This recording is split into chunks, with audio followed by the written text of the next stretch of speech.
the Cold Omaha Podcast Network.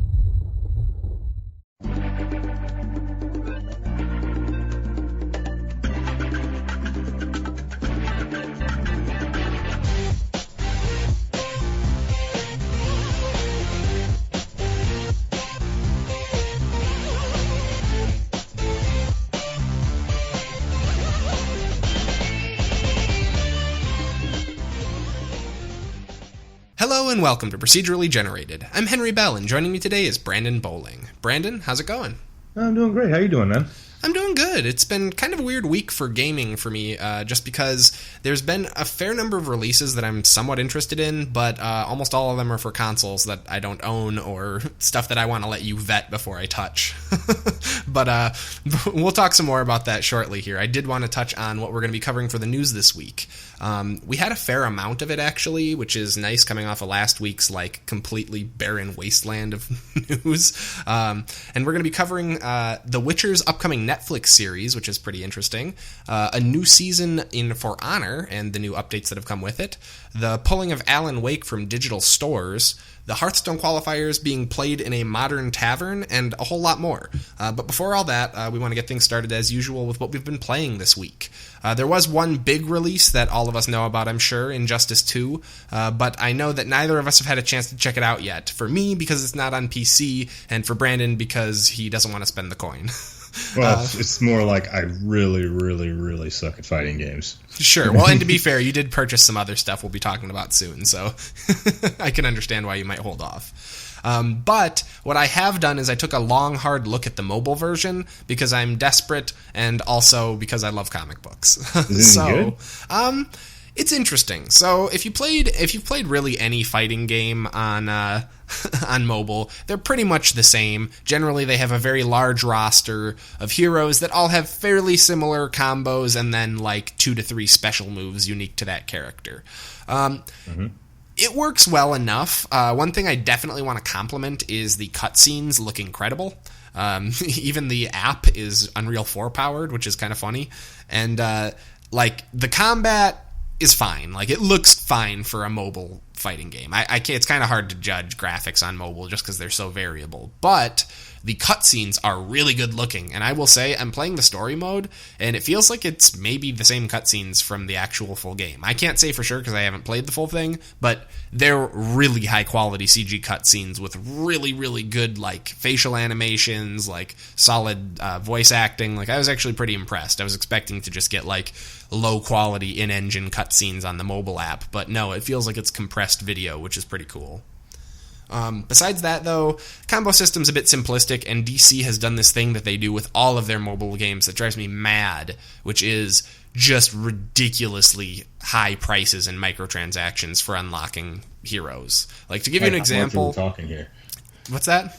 How much are we talking here? Well, to give you an example, Armored Superman is one of the first, non-free characters that you can unlock, and you unlock points for him by doing achievements and quests and stuff in the game. So far, I've played the game for probably about 2.5 hours, and I've gotten, I think, 20 Superman tokens. It takes 160 to unlock him at level 1. What? And then how much does it cost in real money? That I'm actually not sure. I'm going to pull it up while I continue talking here, and I'll let you guys know, because I actually didn't even bother looking, because, I'm not really the type that does microtransactions, but at least not for something like this. But I am kind of curious, because I know for their last DC Universe game or whatever, it was just insulting. It was $20 for Deadpool or some nonsense. Yeah, nuts. It's really it's frustrating. Sorry, you can hear my audio. But really good looking cutscene wise, seems to have the story from the normal game. I'm kind of skipping over their campaign, quote unquote, because it's not the story of the game. It's just 100 matches, with little sub matches and stuff. They're a little less compelling, but overall it's pretty enjoyable. I have to say I like the characters do handle somewhat differently. For example, you start out with Batman and Harley Quinn, and Batman's all hand to hand, but Harley Quinn is all of her third hits in her combos. She pulls out guns. Or bats? Yes, exactly. Bats? Oh, hey, you guys, I got my daily login reward. 2 Armored Superman tokens. Okay. Only 158 to go. Let's see here. If I go to the store, how much would it cost me to buy some gems? Gems are... I can get a power pack with 1,800 power gems for $20. And a hero chest for a random hero is 150 gems. To buy hero shards, I can get 5 Superman hero shards for the next 10 minutes for 100 gems. So, but that is a limited offer. So it's kind of hard to say. I think a better way to look at it would be, I'm going to go to their special offers. They have a special deal right now on the quote-unquote BVS Superman Gold Pack. This is Batman vs. Superman theming.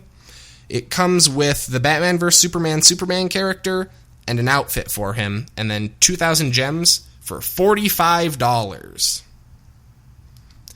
To give you an idea, you have to have 3 characters on your roster per match. So, yeah, as usual, they continue to fuck their fans over royally with microtransactions because they know there's super fans out there who will spend the money, which is so upsetting. You mean macro. Yeah, exactly. But basically the long and short of it is it's a free DC app. It's the same as all the other fighting game apps out there, but it does have solid cutscenes, and it does seem to feature the story from the game. So if you, like me, are a desperate fanboy who really wanted to check out the story because the last Injustice arcs were really good, then you might want to check out the mobile app just for that. And also the combat, while it's not super great, it's not terrible either, so there's some enjoyment to be had there as well.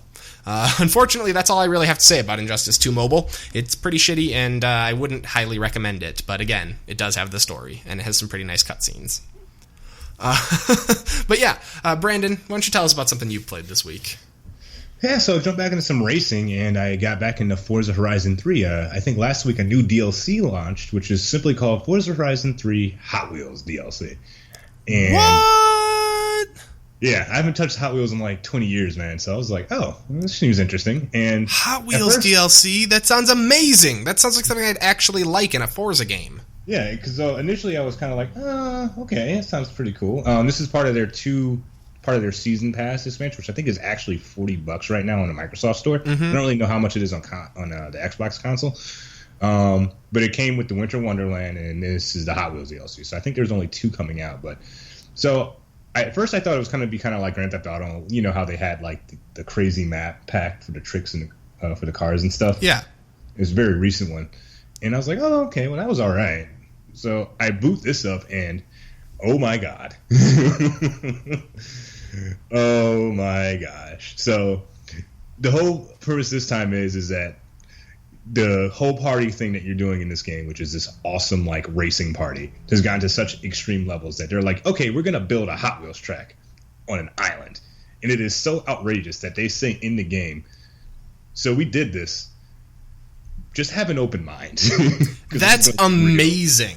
Yeah. Open world Hot Wheels tracks. How does that even work? Like, what happens if you go off the tracks?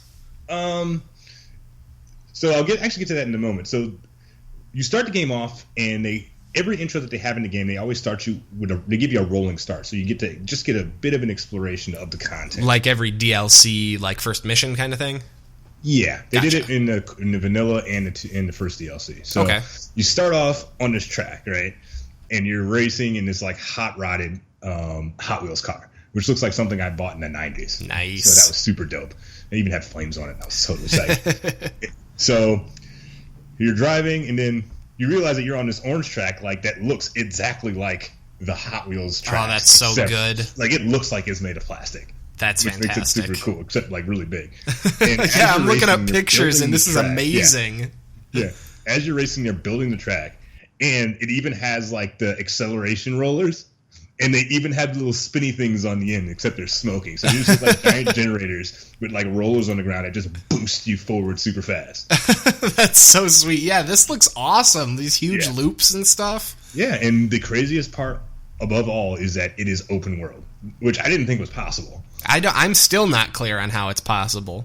So it is built on an island. So as long as you're on land, you can drive on and off the track and go off-roading. Okay, so maybe, I guess, maybe more like Mario Kart style-ish, where there's a track, but then there's like you can go off-road. Yeah, it's like the track is like a raised platform, and you can go off the platform onto the land. Huh, interesting. Once you get into areas that have boost, you get the traditional wall track, or if you're in the air, or if it's like a racetrack, which the vast majority of it is, let me tell you. Sure. It is, you're locked in, except on some curves where they actually let the inside of the curve be just an open corner, so you can technically follow the track. So if you're not going fast enough in it, like one of those extreme curves that you see like on your Hot Wheels cars track when you were like 7, you will fall off. That's awesome. I love that. Yeah, I always like that mechanic, just because that was one thing that always drove me mad about some of the newer Sonic games, like the 3D Sonic games, is like you can basically just walk up a full loop-de-loop ramp. I'm just like, what? Wait, what? Yeah, exactly. So, like, it's cool that they're actually making you keep momentum so you don't get pulled down. Yeah, so ultimately that's more or less it. Like, it has the same premise that they had in Winter Wonderland, the other DLC, where every time you win a race, you can get between 1 and 3 stars, and every 5 stars you can upgrade your party location. Sure. So that hasn't changed. I mean, shit, dude, though. I mean, compared to the Winter Wonderland, like, this sounds like something, like, awesome. Like, this sounds like way more of an addition than, like, I guess maybe I'm crazy, but to me, like, a winter DLC is like, oh, cool, a new flavor of track to race on or whatever. But, like, Hot Wheels is like a goddamn standalone expansion kind of thing. Like, I want to just buy the Hot Wheels module. Areas, yeah. They're both in separate areas. So no, I know. I'm just saying, I feel like this is more of a change to the base game. Yeah, I guess you could say that. I was super stoked running through like snowstorms and drifting. Yeah, maybe I just don't like winter maps in general, because I don't. Yeah. There's something satisfying about Winter Wonderland at the time, but like I had already played through that, so now, and this is completely like off the rails. Yeah, these pictures look amazing. Like, I really wish I could just buy this as a standalone game. Yeah, what makes this so fun is the fact this is like the first DLC for Forza that like actually like doesn't stretch the bounds. This is just past, because there's no way this could happen in real life. Yeah, I was gonna say, like, I thought that Forza was the like super real simulator. Well, Forza is like it plays between arcade and super real. It's what you okay. Oh, right, because you can rewind in Forza. You have rewind, but you have a massive amount of every race. You have like dozens of settings that you can set. Sure. Each race to how hardcore or how arcade you want it to be. That's cool. I really like how these cars look like they tried to do like a realistic take on a toy car that probably never existed. Yeah. I like how it looks like I almost believe that these are all running cars.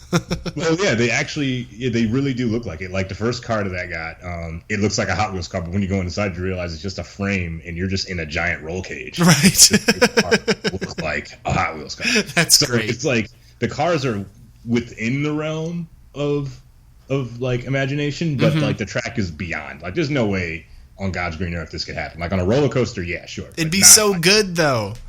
Oh yeah, dude, I would love it. I mean, yeah, this is totally rad. We're gonna have to. If you have this game, like honestly, like just drop the $40. If you haven't gotten a DLC, like honestly, if you really like Forza, go ahead and just drop the 40, because both of the DLCs are really good. And if you really love content, and all those cars that you get in each DLC can be transferred to any part of the map. Yeah, so that's cool.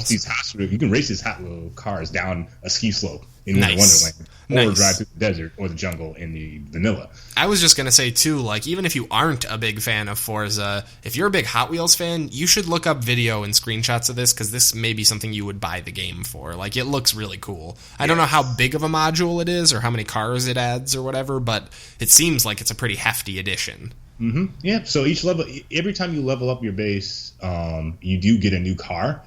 So I think there's about 10 in this DLC. Mm-hmm. But, this is Forza we're talking about, so I think by the end of this game's lifetime, we'll probably have like another 30. Yeah, no kidding. Because they have so many cars now, it's ridiculous. Sure. But anyway, great. It was a good start to the week, let me tell you, because this actually got me in and like, oh man, this is great. I need to buy more racing games. So definitely like full price suggestion. Like if you're into Hot Wheels and you like Forza, or you just like racing games, just do it. Don't even bother worrying about it. Nice. And if you find it on sale, by all means, definitely. That's cool. Awesome. Yeah, I'm actually going to keep an eye out for a sale. If I can get all of this in the DLC for like $60, I'd do that. There's still only one thing though. You still have to swallow your pride and buy it off the Microsoft Store. Which I take it back. Yeah, that's the only part that kills me. All right, well, hopefully by the time that it's cheap enough for me to buy it, they'll have ported it to Steam like all the other flops on the Microsoft Store. Anyways, though, that's really interesting, but let's keep things rolling here. Let's talk really briefly about something else I played this week. And I did mention it last week, but there's been some developments, so let's talk again about Fallout 4 Sim Settlements mod. That's right, I am still playing Fallout 4. In fact, I'm playing Fallout 4 more than anything else still. Like, hours this week. Many hours, which is great. The Sim Settlements mod continues to be awesome and completely shape my current playthrough of the game. This is one of those mods that really just, like, you're like, why wasn't it always like this? Why would you conceive it any other way? Because once you see it, it just makes perfect sense. It works really well. It's really impressive. Yeah, Brandon, I gave you a tour of a couple of my settlements. What do you think about it? I don't understand how this wasn't in the original game. Because you install this, it becomes a staple of the game. I'm surprised, like, Bethesda hasn't been like, yo, this is awesome. Can we just, like, have this and put it in the game? We'll pay you for it. Exactly. My treadmill has gone from, like, working towards leveling up faster to trying to amass as much scrap as possible, as quickly as possible. Because I just want to build out these things as much as I can. And then I get really pissed off when I still have parts left over and I have to wait for settlers to move in. Because I'm like, I want to keep expanding. Yeah, man. This game, I feel like it's such an essential mod for settlements. It really is. And what's more, you know, just when I was starting to get bored and see some of the cracks in it, being like, oh, you know, there's not as much variety as I'd like with the randomized housing, just because the mod's fairly young. It's only like 6 months old, I think. You know, I'm starting to notice like little deficiencies, things that I would like to have but don't need. Well, I go on the Fallout Nexus doing my daily mod check just to see if there's anything interesting, and in the hot files, I realize there's 3 different Sim Settlements add-on packs made by other mod authors. So I mentioned last week that the mod author created a series of videos and stuff showing people how to make their own house designs and stuff for when you place a plot. I guess I should clarify for people who didn't listen to last week's episode. Sim Settlements takes settlement building in Fallout 4 and makes it a la Sim City, where you place down like plots that are like zones. Think of like zones in Sim City, so I'd say like a residential plot, and a house will grow there. The settler, quote-unquote, builds their own house. You provide the materials and you get a randomized design from a pool of created designs. These add-ons add, I think now I have another 50 different designs for various different modules, which is really cool. Like, I have some new house designs, I got a couple new types of industrial things that can be created, which is where you can get extra scrap and stuff. And I even got one add-on that I'm still on the fence about activating it. I haven't tried it yet, but that supposedly adds in the ability for the industrial stuff to generate water and power, which is interesting, but makes me nervous because it's a little outside of my control.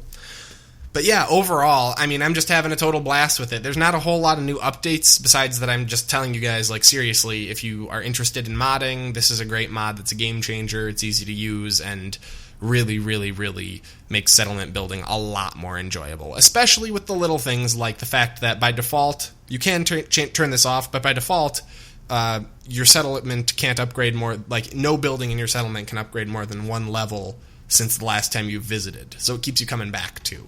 I mean, it's just got a bunch of really well thought out hooks. I love the mod, can't recommend it enough. Sim Settlements, check it out. Yeah, it's amazing. I do have a couple other games I wanted to touch on, but Brandon, I know you have a big ol' game that you really want to talk about, so I'm going to throw back to you now. All right, cool. So I think this Monday, The Surge came out, and it wasn't really all that hype, but this is a game made by Deck 13, the guys who made Lord of the Fallens, or I think effectively the first... Oh, that Castlevania? The first, like, Souls-like clone. Oh, right. I played Lords of the Fallen. Yeah. Yeah, because how did you like it? Because it kind of got a lukewarm reception. I mean, it was all right. It felt like a lukewarm game. It felt like it needed another 6 months of bacon before it was released. How I felt as well. It just was very unpolished and kind of felt like an amateurish attempt a little bit. Exactly.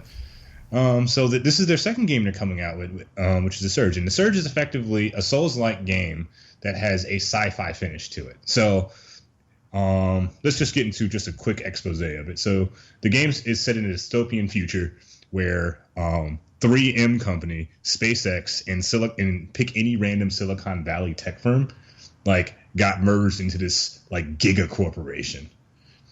And I say that because like they're like, oh yeah, we manufacture goods. We also shoot rockets into the sky, and we do IT. Nice. Like, yeah, it's like, okay, that's a lot. So Sony? Yeah, kind of. Except like more insane. So they're basically in this huge gigafactory that's in a desert or some location on the planet Earth that's been deprived of resources. And their goal is to try to let's make the planet green again. And I'm like, okay, cool. Sure. So start the story. And this is where I kind of have a fault at. You start the story, and then there's an explosion, and then robots are trying to take over the world. And I'm like, okay. And that's kind of it. Sure. Well, it's a thin premise, and we've heard it before, but I mean, it's really just a backdrop for the combat, right? Because that's the big pull of this game. Exactly.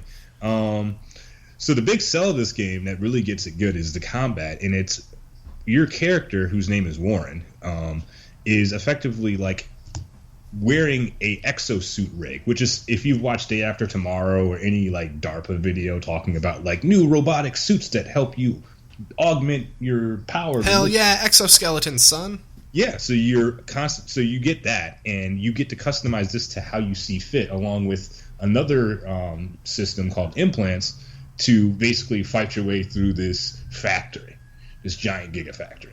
Cool. So when you say gigafactory, are we talking like the mega apartment blocks from Judge Dredd type mega factory? About like when you do the intro, it looks like you're in a city, but it's literally just a giant factory. So yes, awesome.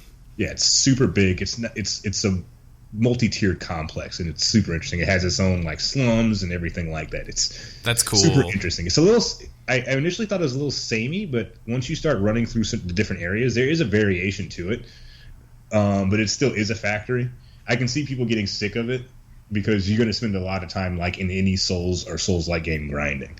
So let's get into some of the mechanics. So like I said, your character Warren is wearing a exosuit. An exosuit is primarily two parts. You have your rig, which is your exosuit without any armor plates on it. And there are three types. Kind of power armor frame-ish.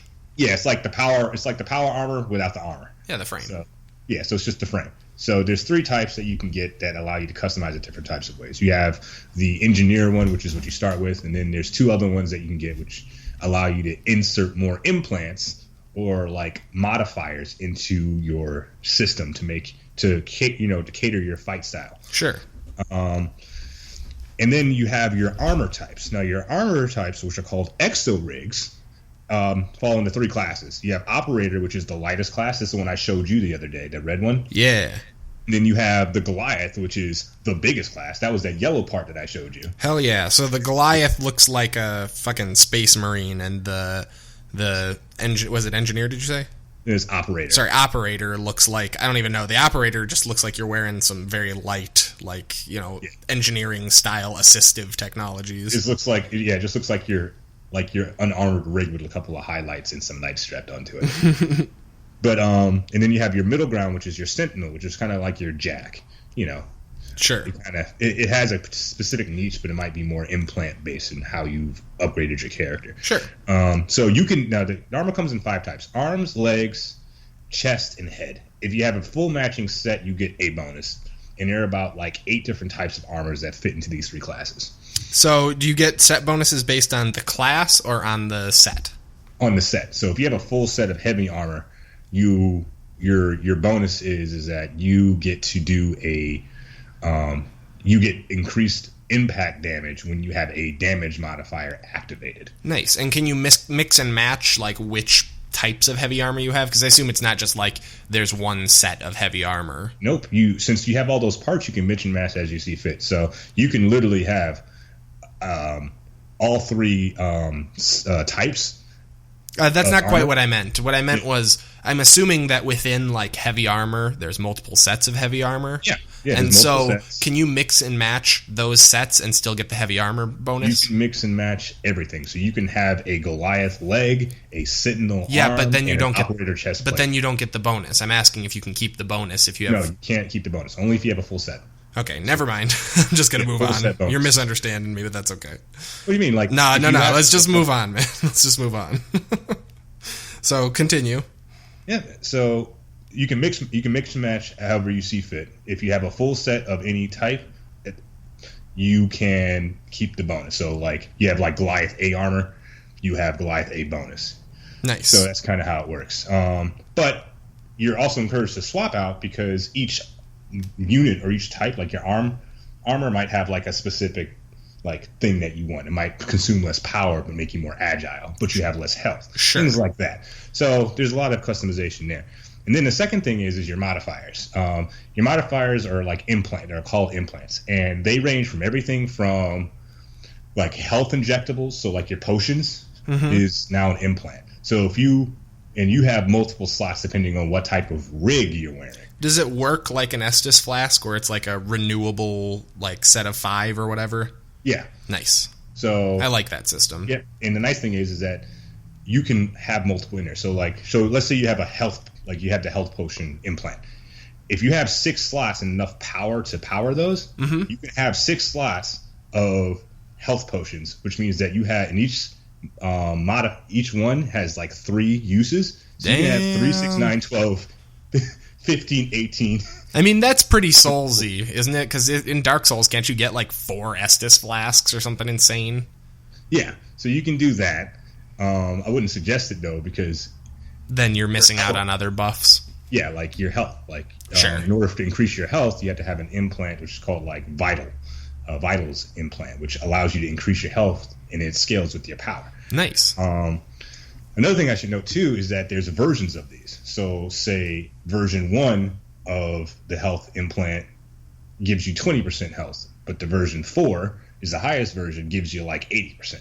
Ooh. So those you collect as you progress through the game. I'm going to be honest, this is increasingly sounding like a grind fest. Yeah, but it's a fun grind fest. Okay. I mean, like, how long? Like, are you like, oh my god, I have to spend 3 hours like trying to upgrade this gear, or is it a little faster than that? It's a little faster than that. And the reason why is because of the gameplay. Let's jump into that real quick. Yeah, let's talk. Gameplay is super interesting because it is very Souls-like, like Demon Souls and like the first Dark Souls-like, where you have relatively slow attacks that are very televised by your enemies. And as long as you understand the attack patterns, the locations of the enemies, you more or less can get through it. But it's a trial and error process. And like Souls-like, you collect souls, which in this case is tech scrap, that you can lose if you die. Sure. And then, of course, you can recollect it within a time limit from the area where you fell, and of course get it back. Time limit? Damn, that's extra harsh. They do make it a little easier though, because each enemy you kill on your way to get it back adds some time to that time limit. So what happens if you die on your way back to it? Do you get to keep the time limit, or is it just gone no matter what? It's gone, but then whatever tech scrap you amass to the point where you died at that point is there. So right, if you had like 10,000, you die. You try to go get it, and you amass like 300 and die. Okay, your 10,000 is gone, but now you have a time limit for your 300 that you acquired. Cool. I was just wondering if the time limits may have replaced them permanently vanishing on second death. Nope. So it's kind of rolls. Sure. I get it. Yeah. So it's pretty interesting there. And the unique gameplay facet for the Surge is that your enemies are also wearing exosuit armor. And the way that you acquire new exosuit schematics and armor types is you have to dismember that part from the enemy that you're fighting and collect the scrap from it. Yeah, and it's super cool. So, for example, I picked a light armor when I started. I picked a heavy armor when I started. But then I realized they only give you 2 parts of the 5 you need to, have a full set. So I'm like, screw that. I'll go get my own armor because, I'm branded. So I go fight enemies, and if I want a chest armor, I lock onto the chest via the right stick, or in the case of PC, you can use the middle roller, the middle scroll wheel, to lock onto a specific body part. Sure.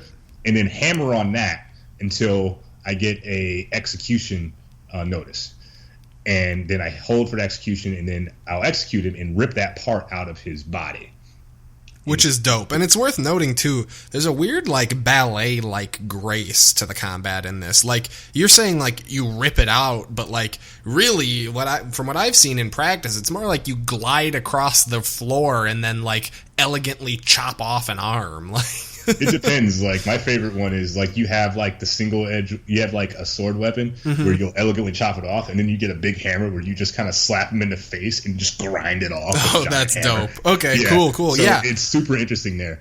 But that's effectively how you get armor types. And the upgrade process, again, is the same. So just like implants, you have version 1 to version 4. Armor types and weapon types always also have version 1 and version 4. And you can upgrade it with your souls or your tech scrap, along with some, like, specific components. Like, in order to upgrade weapons, you need a version of, like, tungsten or weapon component.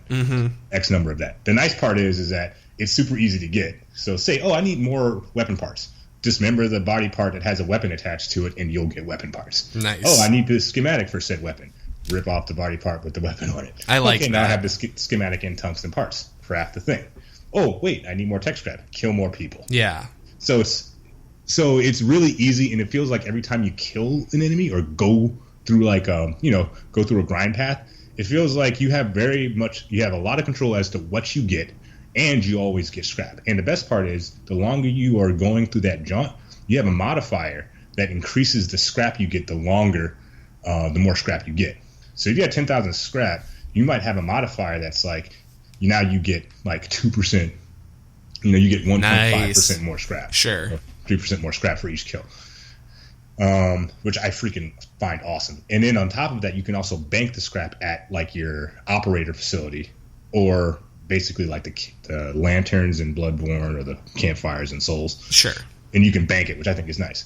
So you have the option of taking the risk or banking and going again, which is something I like. So you have a lot of control into how you grind, which is what I like. Could you bank souls in the Souls series, or you had to spend them in Souls, right? Oh, you had to spend them in Souls, and you definitely had to spend them in Bloodborne. Gotcha, yeah, because I was going to say, being able to bank them is actually a pretty huge, like, get, isn't it? Yeah, and I actually enjoy playing this more than Bloodborne because they let you in easy. Like, the difficulty ramps up. It's a steep learning curve. Yeah, I heard that the difficulty is actually, like, kind of ridiculous. Yeah, Bloodborne, like, they dropped you into the hellfire. Like, literally. You weren't even 2 minutes in the game before you were fighting a werewolf with no weapons. Sure. Like, dog. Wolf, actually, but yeah. Yeah. That was a joke. All right, go on. So I actually really like the gameplay is the major sell. The gameplay works. So let me talk about some things that I have some trouble with. Sure. The first and most major one that I think is, personally, from a technical perspective, is that you have a lot of settings to customize and cater the game into technical, your FSAA and all that kind of stuff. Sure, like just video options. A lot of video options, except for a FOV slider. Now, isn't this a third-person game? Yeah, but I really would like to modify my field of view in this, because this game focuses on having not too many bosses, but very high tier enemies in general. Like, there's almost no mobs. Sure. Any enemy can kill you, like, very, very easily. Yeah, I was reading that basically after like 4 or 5 hours in, almost every enemy can one-shot you. Exactly, and that's what I experienced. Like, I remember the first enemy in the game one-shot me 5 hours as I was 5 hours into it, and it's like literally a drone the size of my hand. I'm like, wow, that's some heavy duty stuff. Do you feel like your armor is helping you take less damage? It does. It helps a bit, but at the same time, like, before it was a one shot. Now it's like, okay, 3/4 of my health is back. Sure. But now I have a modifier that, like, if I perform a finisher, I get 10% of my health back. So I'm like, okay, I can live with this. Gotcha. And also, each time I do get killed, it's usually like, yeah, I ran in too fast, or I didn't get that combo I started right. mashing buttons. Yeah, exactly. Like, so cool. So it's really good there. So I want an FOV slider, like, really badly, especially when you're fighting, like, multiple enemies, because I want to be able to actively predict where they are, or maybe even just be able to zoom out a little more. Exactly, because, like, trust me, I love the way the exosuit rigs look, especially from the back. But dude, I'm really tired of getting, like, a full face of exhaust from, like, my Goliath rig. And there's a couple of other things that are kind of an issue. The story premise is average. However, I don't like it for one very good reason. When you start the story, your character's like, I'm getting a new job at this factory. And the first day, something goes terribly wrong, and now you are outside of the factory, and they're telling you have to go back inside the factory. I'm like, why would I want to go back inside the factory when there was an explosion and people are trying to kill me outside? The lack of logic is too much. Go inside, because there's a reason why you start working at the facility at Creo, and you get that goal that you want. Sure. At the very beginning, and they're like, okay, you need a power supply. I get the power supply. So now my character effectively has achieved his objective. Why would I go continue? Because the plot requires it? No, because that's the thing. You would think the plot requires it. But it doesn't. It's just you have to come inside. That's annoying. Why? Sure. And that's kind of a turnoff. Like there's nothing compelling the character to move on as far as I'm concerned. Sure. That's where the story kind of falls off for me. The graphics are good, which means they look good. The lighting is great, but the graphics and textures aren't going to wow you. They're good. And I don't know about the aesthetic. I know you said you didn't mind it. I really don't like the weird mega blocks, lots of like too much primary colors nonsense. I really don't like the presentation, I'll be honest. This game sounds like it would be up my alley, but it was the presentation more than anything else that kind of turned me off to it. Well, yeah, because that's the exact same thing I felt about like Dark Souls. It's like it's a great game, but I'm not too big into the hardcore medieval fantasy preset. Jesus, get out of here with that! No. That's just me. I'm. But I think that fair enough. I guess I would argue that universally Dark Souls is a beautiful game, but. Well, I'm not saying it looks bad. I'm just saying the aesthetic doesn't do it for me. Sure, I'm saying it looks bad. To be clear, I don't think it's a very good-looking game. The graphics are good. They're not great. They're not going to wow you. They're acceptable. Yeah. From sci-fi, but the graphics are they're acceptable. They're not bad. Maybe I'm spoiled because I'm used to most sci-fi games tend to be AAA. Exactly.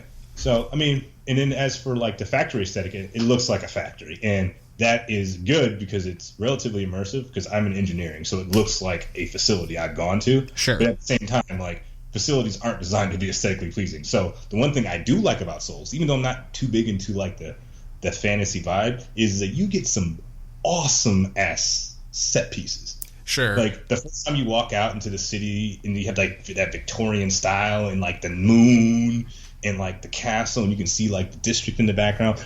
Yeah. All the Souls game and Bloodborne nail that to a T. I don't care how not into fantasy I am. It looks good. What are you saying? You're not visually interested in different colors of cargo container? No, it's that you're effectively in one really, really, really big factory, and as cool as I think the factory is, you're still in a factory that looks like a factory. And let's face it, nobody walks and says, "Oh, that's a pretty cool looking factory." Look at those conveyor belts. It's awesome. It's just a little samey after a while. In certain stages, the underground part is awesome, and then I got to one office area, and then it went from factory to Silicon Valley. Oh, that's cool. That's a nice change of pace, at least. Only for a little bit. Yeah. So as you progress, you're going to notice different areas. Sure. But at the same time, I'm not holding too much faith to it because they made a clear point that it's a giant factory. Also, everything's kind of more compressed, so you're walking through hallways and catwalks and stuff, so you don't have grand expanses to work in unless you're doing a boss fight. Interesting. So that could be a turnoff. The third thing I don't like is that I don't really mind, but I can see people not liking. There are only 5 bosses in this game. Yeah, I've heard that. Is going to turn some people off. That's a pretty big deal so correct me if I'm wrong here, but that's a pretty big deal because the real meat and potatoes of a Dark Souls game is the boss fights, right? Exactly. That's the thing you're really because most Dark Souls games feature 20, 30 bosses? And we haven't even gotten to sub-bosses yet. There are a couple of... I did fight a sub-boss in the very early stages of the game, but I don't know how many of those there are. I fought a really angry backhoe. Sure. It was super angry. So I don't mind that because they did. I don't mind it too much, but at the same time, that can definitely be a defining feature for a Souls game that I feel like they might have missed out on. Sure. Because the reason why I think they did it was because your mob, what you would typically define as your mob enemies, are pretty varied and they're super strong. But at the same time, I feel like maybe like 3 more, and that would have been more satisfying. Sure, just a little more variety. Yeah. Gotcha. So like, looking back on this discussion here, what are your thoughts on this? Like, what's your recommendation for people who may be interested but are a little on the fence? If you are into sci-fi and love Day After Tomorrow, the movie. Yeah, seriously, those exosuits are straight out of it. You should, and you should probably just buy this game because you're into that kind of thing. If you're into like the next Souls, the next Souls game, do not buy or wait for a sale, because this game is not doing anything that I would define as groundbreaking by any stretch of the word phrase. Sure. And it's not going to wow you graphically. The gameplay is put together very well and works very well, but it's nothing new. Like, focus dismemberment isn't anything new. The graphics are okay. The gameplay is great. The story is nothing to write home about, at least from what I've experienced so far. The beginning premise turned me off big time, and even though I love sci-fi, I mean, if I can tell a bad story, it's a bad story. I was going to say, if Brandon gives the story a negative review, then there's something to be concerned about. One more thing that might make or break you, though. No character customization. Oh, yeah, I forgot. You told me that. That's just such a weird oversight. Yeah. And I'm on the fence. I mean, I get the idea of having a protagonist that the developer has chosen and written a story for, and that's okay, I suppose. But it just seems weird to me. Yeah, I know it's exactly for a Souls-like game, but then again, this is like now apparently a genre.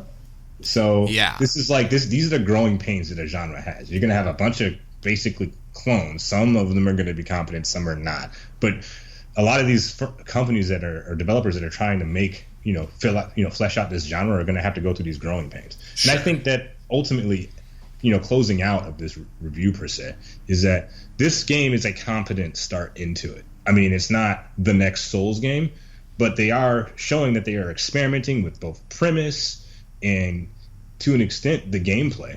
Adding the focus dismemberment is definitely a big deal. The upgrade tree, I think they did a pretty good job on.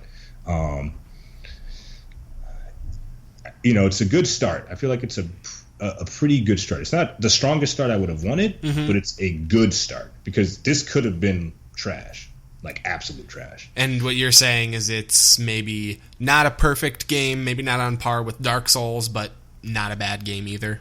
Yeah, and you can tell, and ultimately the one thing I like the most about it is you can tell that Take 13 definitely looked at the failings from Lords of the Fallen and started putting in some pretty significant changes into the Surge. Remember how I was complaining a while back about how every weapon in that game seems like it weighs 3 tons? Yeah.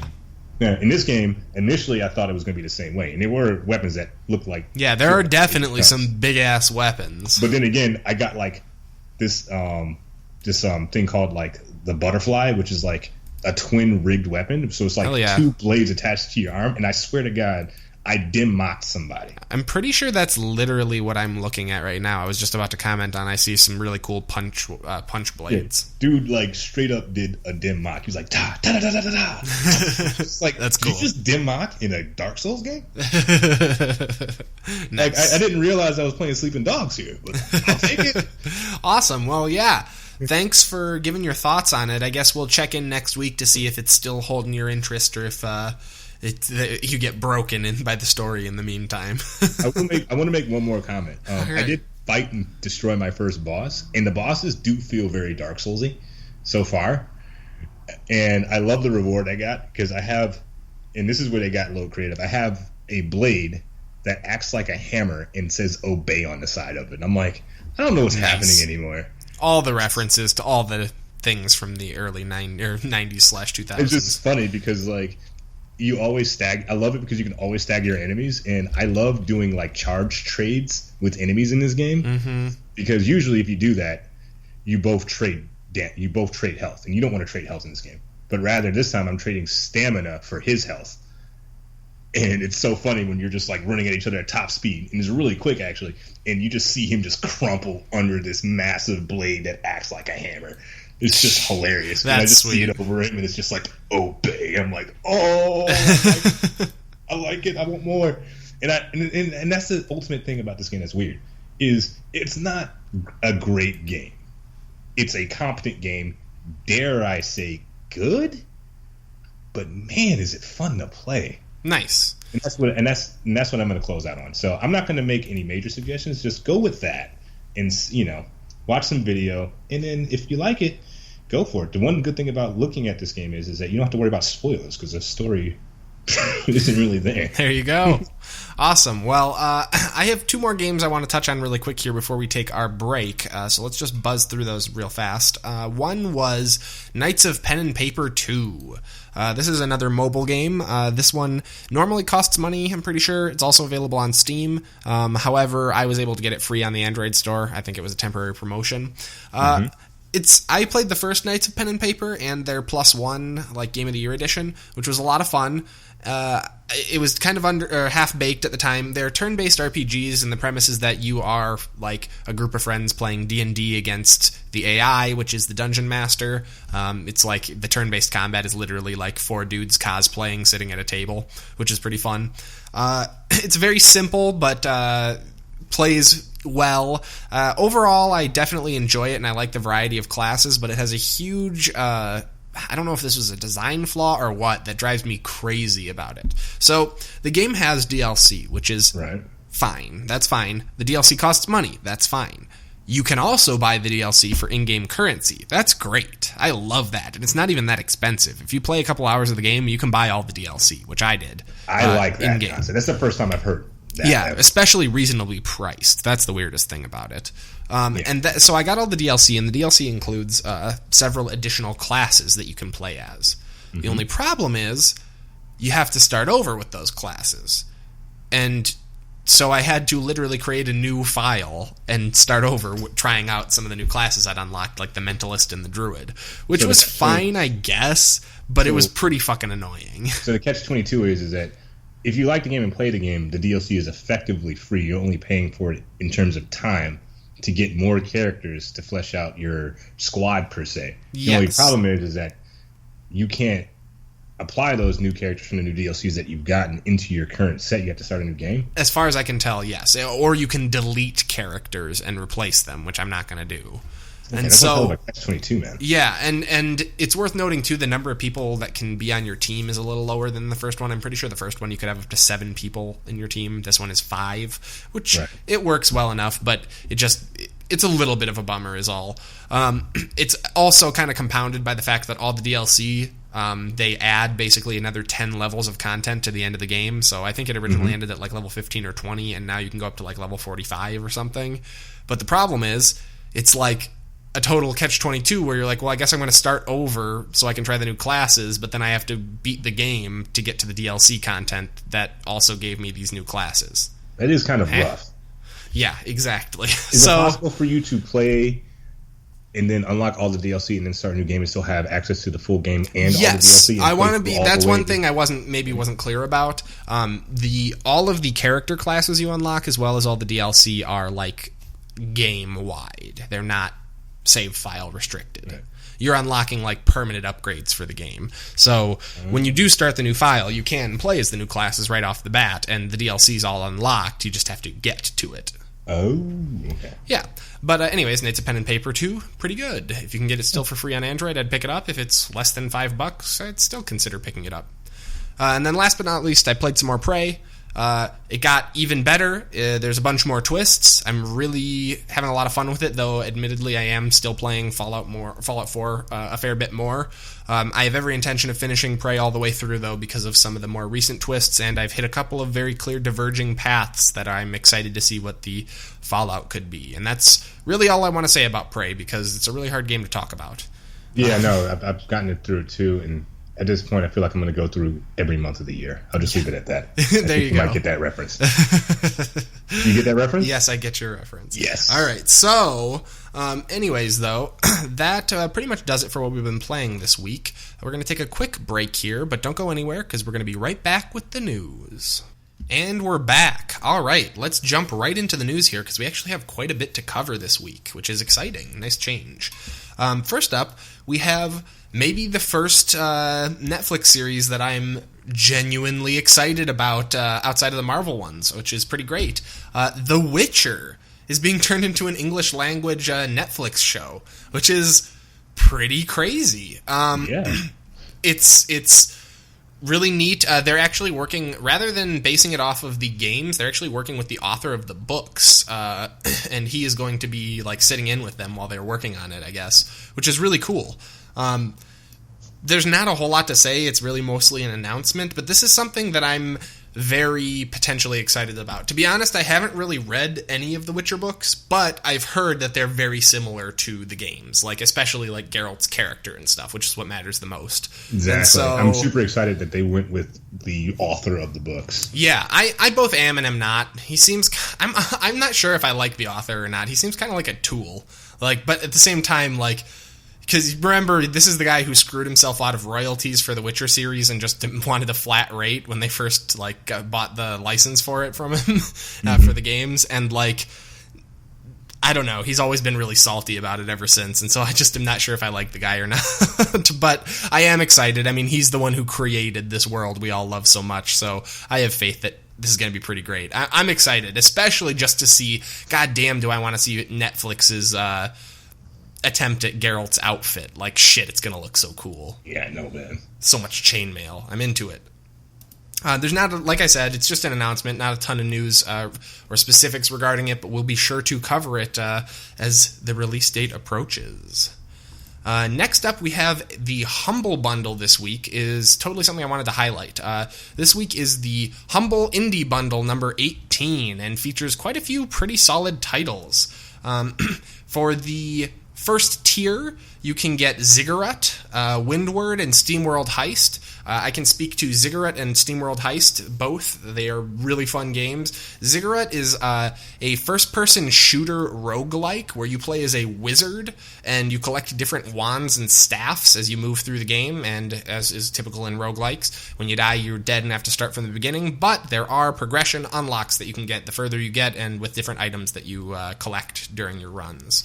It's a lot of fun, and in my opinion is the only good first-person shooter roguelike that exists.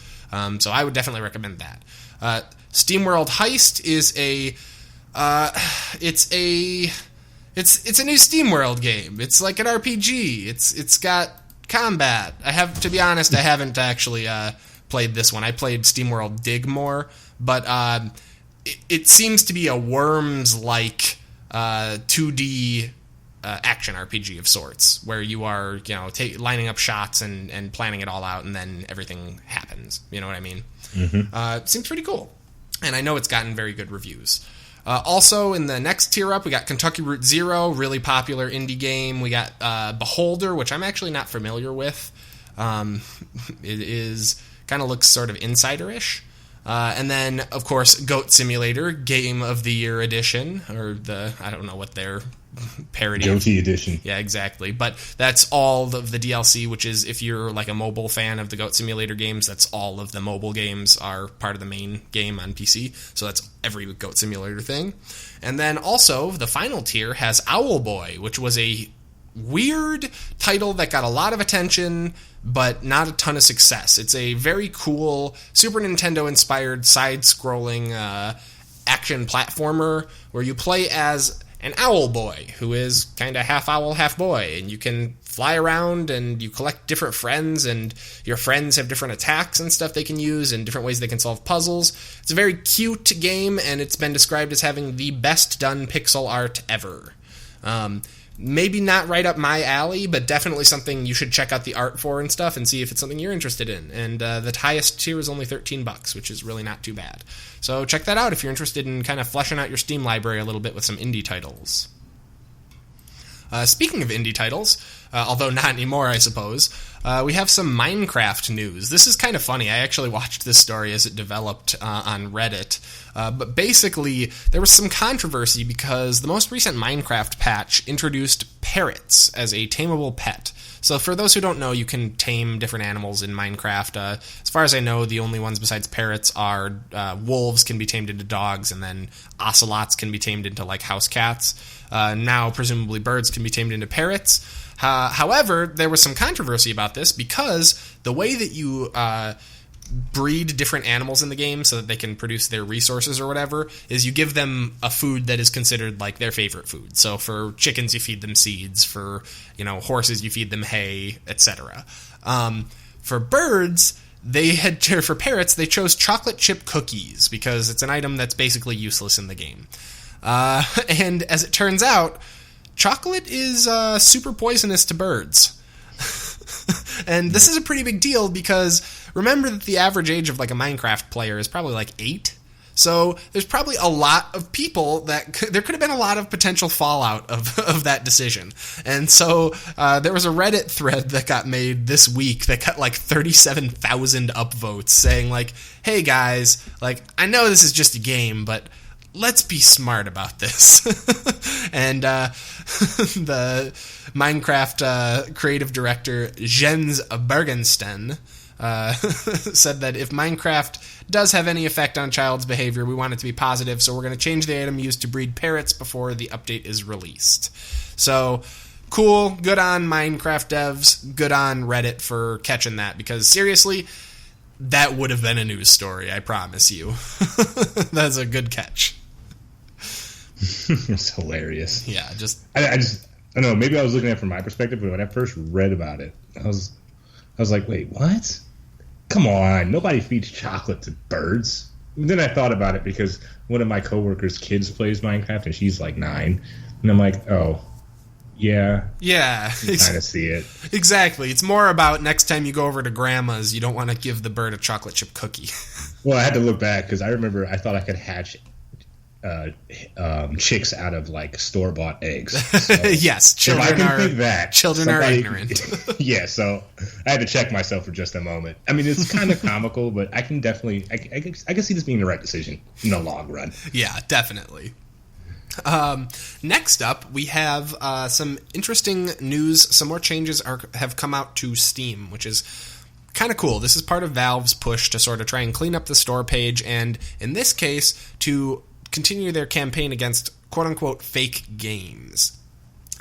These are the games that have been sort of, you guys may have seen these, they are often made of flipped Unity assets. They're games that never were going to be successful, but interestingly, they all feature full trading card rosters. I wonder why that is. It's almost like the developers get a cut of every trade. Yeah, so in order to combat this, Valve has made some new changes to the way the trading card system works. Specifically, there's a new confidence metric that basically prevents trading cards from being available from the game, like you won't get them as drops or anything, until the game has reached a certain threshold of this confidence metric, which is, we didn't get a ton of information about what goes into it, but presumably it's stuff like the number of purchases, the average rating, the number of copies that are given out for free, etc. I imagine they don't want to make it, blatantly obvious what their algorithm is, because then people could game it. That said, once you meet this threshold for the confidence metric, not only will trading cards start to drop, but it will also apply trading cards retroactively to the accounts of people who would have unlocked them had it met the threshold earlier. So basically, there should be no punishment to games that do meet the threshold, but it should prevent any game that never gets to that confidence metric from being able to profit from the trading card system at all. To me, I mean, I don't really give a shit either way. I like the idea of there being less bad games on Steam, definitely, but I've never gotten the appeal of the trading cards. I always think they're real dumb. But if this is going to, like I said, if this is going to cut down on the amount of bloatware we see rolling through Steam every single day, I'm all for it. And I don't see any real negative consequences to this, at least from my perspective as a non-trading card collector. Yeah, so, as long as I don't even know what the cards do at all, really. So. I don't know that they do anything. I think if you collect sets of them, I don't honestly know. People collect them. That's what. All right. No, I mean, this Hearthstone exists, but that's good. No, don't do that. Collectible card games and trading card games and collecting cards are 3 different things. There is no game to the to the Steam cards. They're just cards. Yeah, but I just don't understand how people make money off of them. Well, the developer makes a cut every time that one is traded or sold, and the Valve does too. So that's how. It's weird, I know, but there are some trading cards I have in my collection that like are from games that were never very popular, and so they're very rare, and so they're worth like $10 or whatever, which I've thought about cashing in, but I'm too lazy to even figure out how. Plus, I don't know that I don't know that that's the actual value because of the way the Steam market works. I don't get it.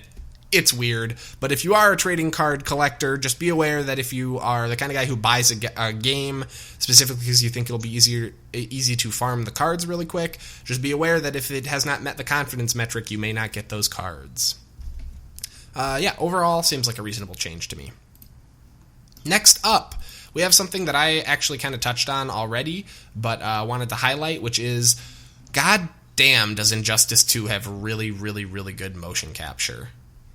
Like, for real. Both in the game and in the mobile app that I played, which seems to have similar cutscenes.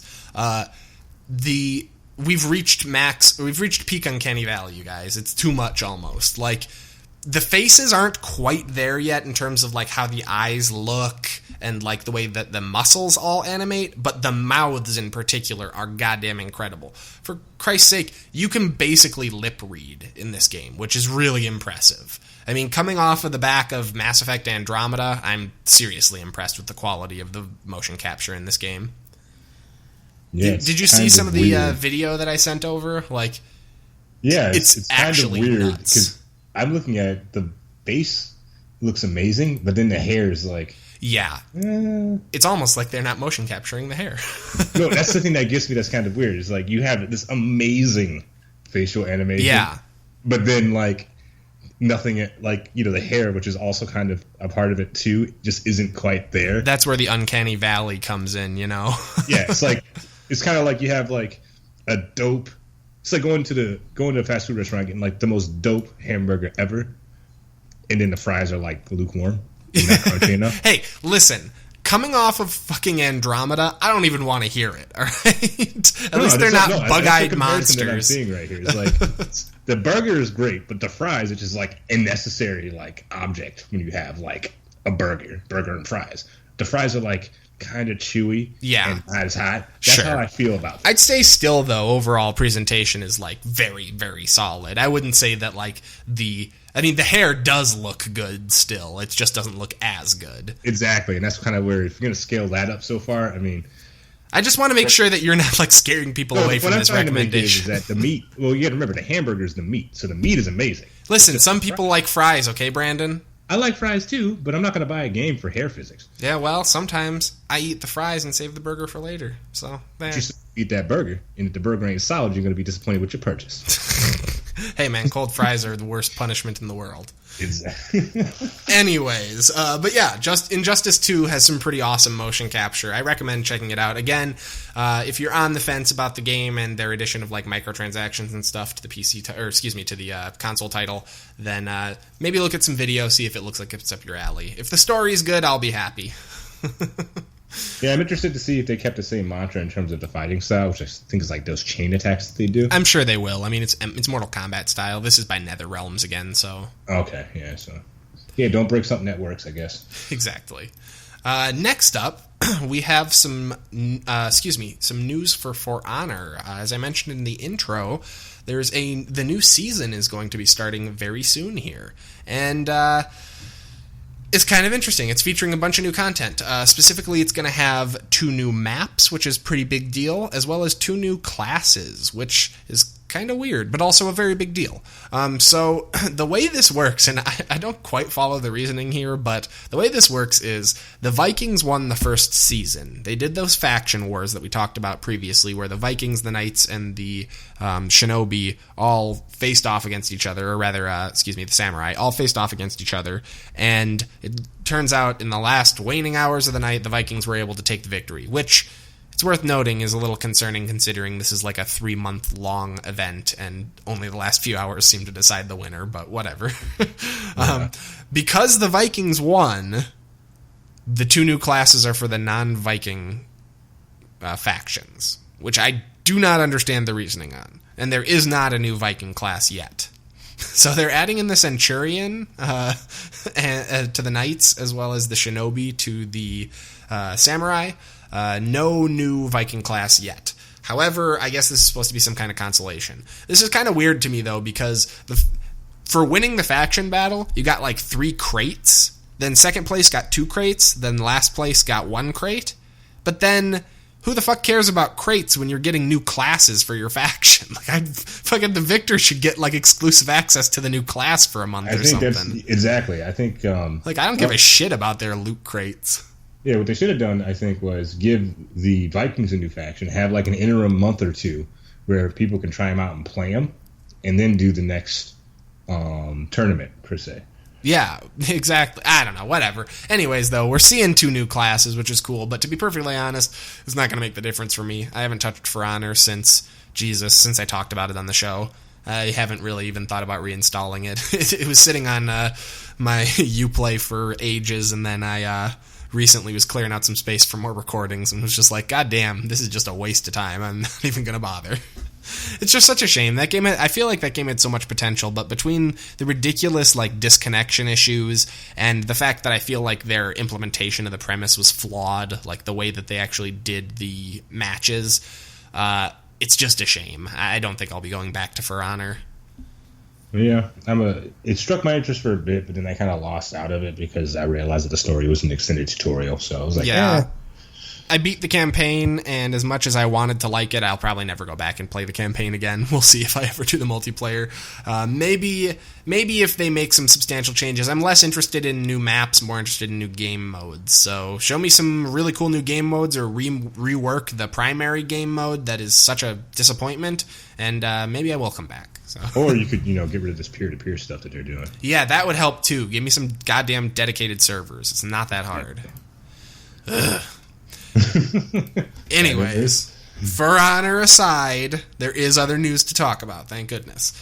Some more negative stuff for me to whine about. Specifically, Hearthstone is going to be getting the tavern treatment. What do I mean? Well, Hearthstone is going to be holding... This is so confusing. They're doing playoffs for the Hearthstone Spring Championships nationwide right now in the U.S., and in order to participate in the playoffs, you have to go to certain locations that have like a game master and have been approved for like internet speed and a couple of other things by Blizzard, basically. There are 10 locations worldwide, and 5 of them are Buffalo Wild Wings. What? Yep. Buffalo Wild Wings restaurants are 5 of the Hearthstone qualifier tournament play locations, which is just kind of insane to me. I mean, I get it. It's a tavern, but I feel like a sports bar is not a very good environment for like high-tier competitive play in a trading card game. Okay, like, hear me out here. First of all, like, wait a minute. Like, Buffalo Wild Wings, like the guys who have like multiple popped collars, drink beer, and watch like every sport ever. Yes, the one where you walk in and there's about 100 sports fans screaming at the TV. All right, look, I've been to like old school tavern. Like when I traveled to Europe for a bit, I went to like actual taverns, and I'm like, this would be pretty dope if there was like a card game based off of like some medieval type stuff here. Sure. It makes sense to me. But then again, it wasn't a sports bar. It was like a bunch of guys coming, and it was like some live music like that was ethnic based, like based off the culture of where I was. And I'm like, this is pretty cool. I could totally see like a card game going on there. Sure. The Buffalo Wild Wings is like a chain restaurant that's for wings and sports. Yeah, exactly. Like, that's the other thing too, is like the food that they serve isn't even appropriate for a goddamn touchscreen based or mouse based game. Like, what, you gonna eat wings while you play Hearthstone? Yeah, I'm kind of like, I would love to see it like at this one place, it was like the Porterhouse or something in Ireland, where like you can get like a straight up stew, and like you have lines of different beers, and you're just like going like that, and it's all about the beer and the tavern experience, not a sports bar where like you're playing a game and then somebody's raging over your screen talking about that play that went wrong in basketball. And, so somebody dunks on somebody in basketball, people just lose their shit. Right. I mean, just to give you guys an idea of why these are such weirdly feeling inappropriate venues, here's the 10 venues, and you tell me what sounds like the odd ones out. Buffalo Wild Wings in Lake Forest, California. Buffalo Wild Wings in Brandon, Florida. Buffalo Wild Wings in Olathe, Kansas. Buffalo Wild Wings at Marietta, Georgia. Buffalo Wild Wings at Westminster, Colorado. And then GameWorks at Seattle, Washington. Mr. Tamps at Austin, Texas. Pastimes at Chicago, Illinois. The Downtown Grand Hotel and Casino at Las Vegas, Nevada. Okay, I can see that one. My point is, all of these are in some way gaming related. Except for the Buffalo Wild Wings ones. Those are sports related. It's really weird. The Downtown Grand Hotel is a goddamn hotel. Like, Pastimes, I'm sure it's like a hobby shop. Like, GameWorks, what do you think that is? Fucking Buffalo Wild Wings is a goddamn restaurant. Wasn't there one like in Best Buy or something? Yeah, I believe there was, actually, but I don't think that's in the U.S. But yeah, there's a bunch of, like, there's one that's at an HP store in Lima, Peru. Yeah, that was the one. But yeah. Point being, these are the more appropriate venues. Like, it just seems crazy to me. And it's worth noting, too, that, like, you know, we've had issues with this in the past. Because I guess last year they had approved Buffalo Wild Wings as a venue and during the winter qualifiers. And there were players saying that not only was the volume and everything a big distraction, but also some of these locations don't even have good internet. Like, and this one guy even said he was interrupted by the wait staff during his match. Like, what the fucking what? That's not how it works. It's just, I'm looking at this list, and like, this is one place where if they found something like this, like Stomp Esports Bar, I'm pretty sure they could have found the Esports Bar in all these locations. Or AFK something. Gaming Center, Raiders Esports Center. I mean, honestly, like these Argentina Comic Con 2017. Yeah, I mean, really, almost none of these are anywhere close to Buffalo Wild Wings, and so it's just kind of crazy. I don't know. It seems like a really weird matching, and I'll be honest, makes me wonder a lot about who's making Blizzard's U.S. decisions, which I don't know. We'll get to it. We got another story about Blizzard and their national U.S. business plans. I don't know what the fuck they're doing. Anyways, we'll get to it shortly. Next up, we are going to be talking about Alan Wake. You guys remember Alan Wake, the third-person kind of horror mystery game, adventure game? Yeah, I like the light mechanic in that one. Yeah, it had some really cool light mechanics and some really great music. And speaking of that music is the noose around its neck that is killing it. That's right, Alan Wake is no longer available from digital stores, which is very sad.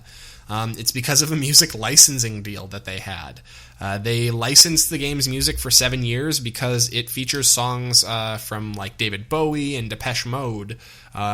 So it probably was very, very expensive, and it looks like they didn't think it was worth renewing the license. And so rather than editing the game, at least at this point, they have decided or elected to take it offline for sale, which hurts.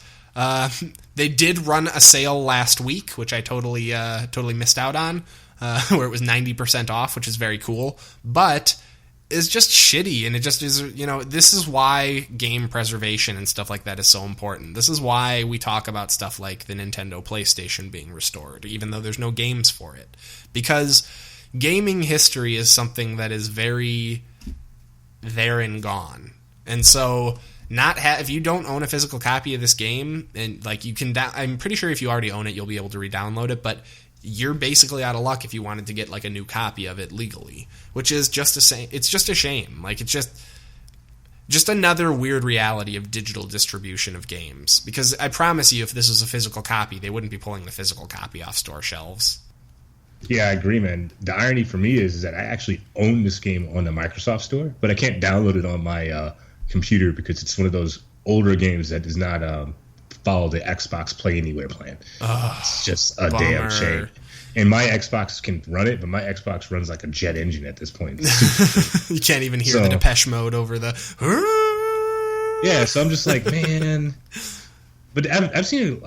this is a reoccurring issue. I've seen a lot of digital... Since the digital release process has gone through, where digital products have, like, taken...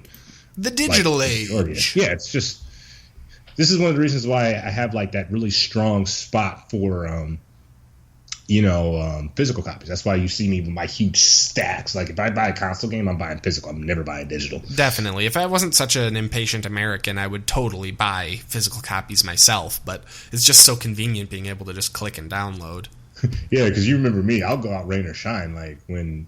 Like, The Last Guardian, Final Fantasy came out. Yeah, like, shit. I'm always surprised. You're like, yeah, I just picked up like 3 games at GameStop. I'm like, fucking when?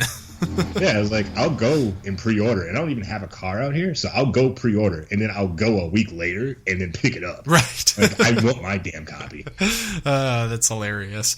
Or like the third step with Two Worlds 2, where I went and pre-ordered it, went and picked it up, and then went and took it back. It was no week. Classic. Yeah, but it's just interesting and kind of sad seeing what I think was a very good game potentially be lost to future players. It is worth noting, though, that the developers did say that they are what was the exact quote? They're looking into relicensing the music, but they don't know if or when it'll happen. Or there's also the potential, too, that they could just replace some of that music with, like, placeholder music. I think of, like, Netflix with their international music licensing issues that they have, where, like, TV shows that are both in English have different theme songs in different countries because of licensing. So I'm sure, I hope that they find a way around it. I'm sure they could if they wanted to. The question is it worth putting any money or development time into a 7-year-old game? Exactly. Anyways, though, yeah, just wanted to let you guys know, kind of a bummer, but important to keep in mind and important when you're considering whether to purchase a game digitally or physically. Last but not least, we have the other Blizzard story. So, you guys remember last week we talked about how 5 teams pulled out of the Overwatch League, the official Blizzard Overwatch League, citing concerns about either the potential audience for the game or the cost of entry. Well, we've gotten a little bit more detail. Specifically, it has leaked, or it has been alleged, that the buy-in fee for a team for the Overwatch League is $20 million USD. What? $20 million.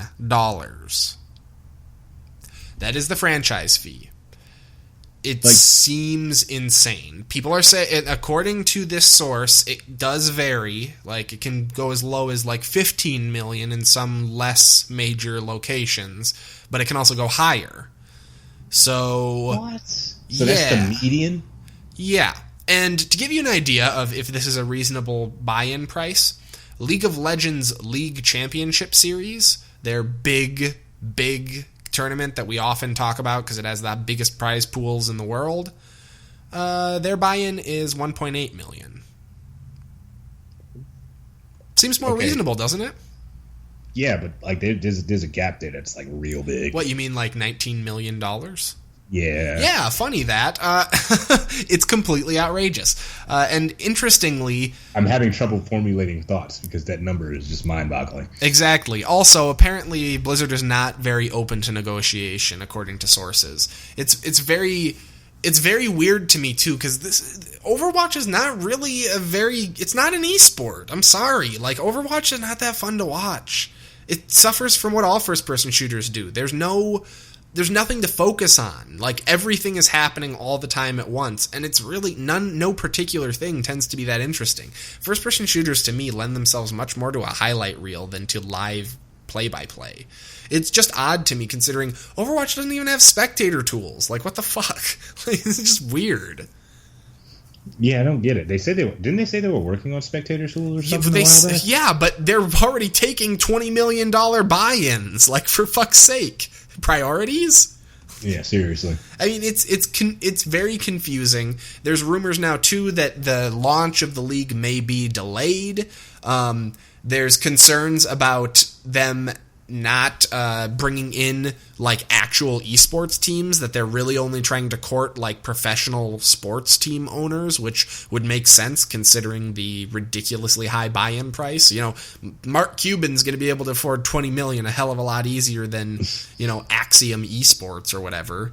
Exactly. Like, esports is still like an emerging market. Asking for that much money from esports teams is ludicrous. It boggles the mind, really. I mean, the argument Blizzard makes is like, between like merchandising, ticket sales, et cetera, et cetera, et cetera. You'll make it all back, I'm sure, very quickly in their eyes. But you know what the problem is? I don't know that there is that big of a live attendance audience for for Overwatch. I think Hearthstone would have a larger audience. Yeah, because even Overwatch currently right now, the competitive mode on Twitch is lukewarm at best. I would agree. I mean, I really don't understand the reasoning here. I feel like I'm worried. I don't know. I feel like there's some greedy businessmen getting involved with the way that some of this like U.S. national stuff has rolled out.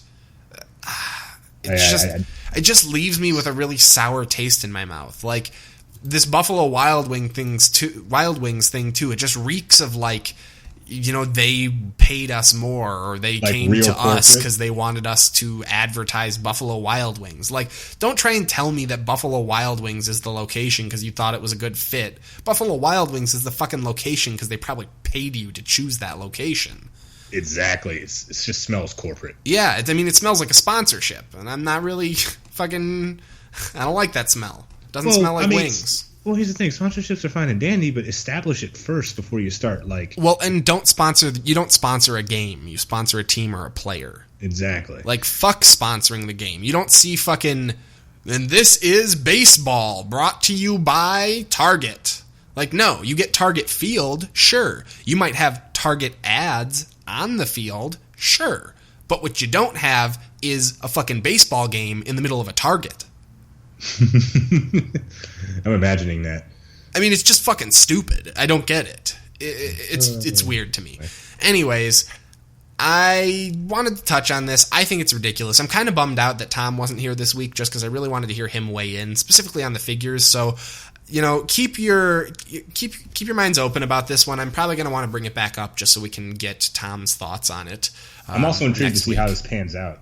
Yeah, definitely. And it's worth noting, too, that Blizzard has not confirmed or denied any of the pricing figures given. So this is all speculation and rumors and stuff at this point, but with the number of teams that have dropped out in such a short time, as well as, the number of places the rumors seem to be coming from and the fact that they are semi-corroborating, it seems pretty likely that this is at least fairly accurate. Yeah, and also the sound of Blizzard not being very flexible doesn't surprise me either. It actually kind of blends to the story, I guess. Yeah, that's the sound of the Hearthstone theme song. Mm-hmm. But yeah, anyways, though, sorry for the kind of negativity here at the end. It's worth noting I am still pretty excited at the potential of the Overwatch League, and I really hope it is successful. I worry about Blizzard getting excited because they're like, we could make as much money as the NBA or whatever, and getting really into those corporate interests we were talking about, like rather than staying with the fans that made this a thing. Well, it just seems like they're biting off way, way, way more. Yeah, and they're jumping into a rabbit hole that they're not going to be able to crawl themselves out of. I agree, especially when it comes down to the idea that if the buy-in is $20 million. How much do you think I'm going to pay for a ticket? Not $20 million, let me tell you. Not $60, I'll tell you that. Exactly. And that's my point. I'd rather buy another game. Funny that. It's almost like you'd rather just watch it online. Mm-hmm. Yep. So anyways, though, that's going to pretty much do it for the show this week. As I'm sure you guys can tell, the show has been procedurally generated. We hope you've enjoyed listening. If you did, please be sure to check us out on Libsyn and iTunes, where you can leave a rating or review. You can also check out episodes on zonecoverage.com, or if you prefer to watch or listen on YouTube, you can go on to my channel, lesser.noob, that's N00B, or just search Henry Plays. I also do weekly gameplay, mostly focused around Hearthstone, but occasionally doing reviews and whatever other games I feel like playing. And I'm putting some videos up on the Zone Coverage site too, so you can always check it out there. You can also follow us on Twitter at PG_show. Thank you guys so much for listening, and as always, game on.